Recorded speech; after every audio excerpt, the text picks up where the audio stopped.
Visual stability is key to ensuring a smooth user experience on your Shopify store. Issues like shifting layouts, delayed content loading, and poor responsiveness can affect performance and deter customers. Here's how to fix these problems. Optimize images and media. Resize and compress images. Ensure images are appropriately sized for your team and compressed to reduce load time. Use tools like TinyPNG or Shopify's built-in image optimization. Lazy loading. Enable lazy loading for images to prioritize above default content. Use a responsive theme.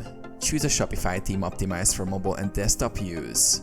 Avoid excessive customizations that might interfere with responsiveness.